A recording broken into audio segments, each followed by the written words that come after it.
ইমানের পরে আমলের স্থান, ইমানের পরে ইমানের আগে নয়। ইমান আকীদা ঠিক করে, ইমান আকীদা অন্তরে গ্রহণ করে। এখন বাবা প্রশ্ন, ইমান কি জিনিস? ইমান ইমান করেন, ইমান কি জিনিস? প্রশ্ন থাকে না, ইমান কি জিনিস? হ্যাঁ, সমাজে চালু আছে ইমান, তো মানছি, ইমান মানে বিশ্বাস, বিশ্বাস করছি, তাতে এখন আমলের দরকার, এভাবে সমাজে চালু আছে। বাবার আমার না, না, ইমান শব্দের অর্থ বিশ্বাস না। তাফসীরে রুহুল বয়ান নোট করেন, তাফসীরে রুহুল বয়ানে আছে ইমান মানে আমান দেনা, আমান দেনা, ধর্মীয় নিরাপত্তা, ধর্মীয় নিরাপত্তা, আমান দিনা। ইমানি ধর্ম ইমান, ইমান শব্দের অর্থ, ইমান শব্দটা আসছে আমান ধাতু থেকে। ইমান শব্দটা হচ্ছে আমান, আমান শব্দের অর্থ কি? নিরাপদ, নিষ্কৃতি, শান্তি, নাজাত। আমান শব্দের অর্থ বিশ্বাস নয়। হ্যাঁ হ্যাঁ, আমান শব্দের অর্থ নিরাপদ, নিষ্কৃতি বা নিরাপত্তা, শান্তি, নাজাত। বাংলা অর্থ করলে আরবিতে বলা হয় ইয়াকিন। 30 থেকে 40 বার কোরআনে এসেছে ইয়াকিন। ইয়াকিন শব্দের বাংলা অর্থ বিশ্বাস, প্রত্যয়। ইয়াকিন শব্দের অর্থ বিশ্বাস, প্রত্যয়। মুফাসসির ভাইয়েরা করে গবেষণা করে শুধু জাহিরি কাজ করলে হবে না, আগে দিন ইমান ভিতরটা ঠিক করে হক্কানি ওলির লোকের সম্পর্ক করতে হবে। হানাফি শেখ অর্জন করে হানাফি রসুলে যেতে হবে, হানাফি রসুল অর্জন করে হানাফিলে যেতে হবে, হানাফিল্লা অর্জন করে বাকাবিল্লা যেতে হবে।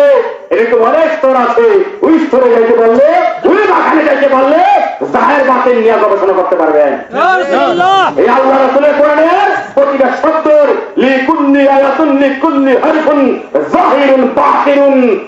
আনা ইবনে মাসউদ রাদিয়াল্লাহু আনহু থেকে বর্ণিত কোরআনের প্রতিটা শব্দ, প্রতিটা আয়াতের একটা জাহিরি অর্থ, একটা বাতিনি অর্থ আছে।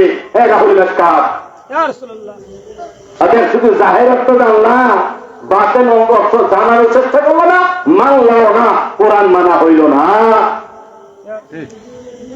এই জন্য দরকার তাসাউফ, এই জন্য দরকার হক্কানি মুর্শিদ, এই জন্য দরকার ওলি আল্লাহ কুতুব, যার মধ্যে ভিতরের জ্ঞান আছে, বাতিনি জ্ঞান আছে।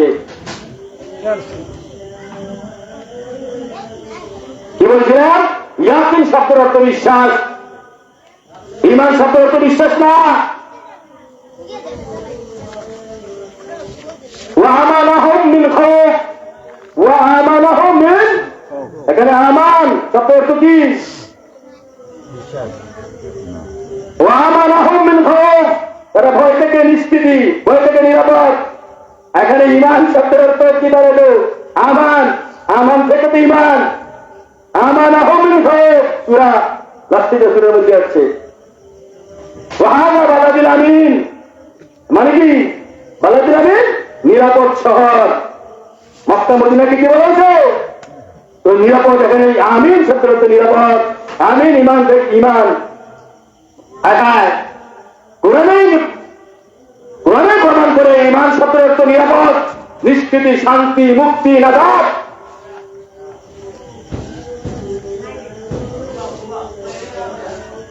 অতএব আর ইয়াকিন শব্দের অর্থ বিশ্বাস। কোরআনে 3 প্রকারের ইয়াকিন আছে। কোরআনে 3 প্রকারের ইয়াকিন আছে।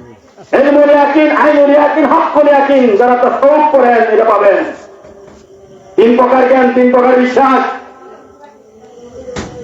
হক্কুল ইয়াকিন তারা পরমাত্র ওলি আল্লাহ বস্তুত।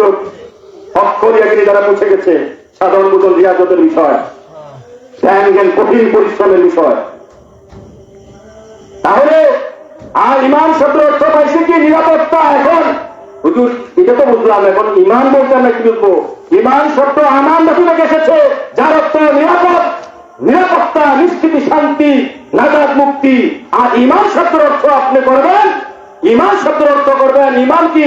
ঈমান স্বয়ং, ঈমান স্বয়ং আমার নবী, আপনার নবী, হোল গায়তের নবী, আল্লাহর সুহাবীর নূরে খোদা নবী ইসলাম আখের মাওলানা তাআলা বলেন সেদিনা মুহাম্মদ মুস্তাফা আহমদ মুস্তাফা, তিনি স্বয়ং ঈমান।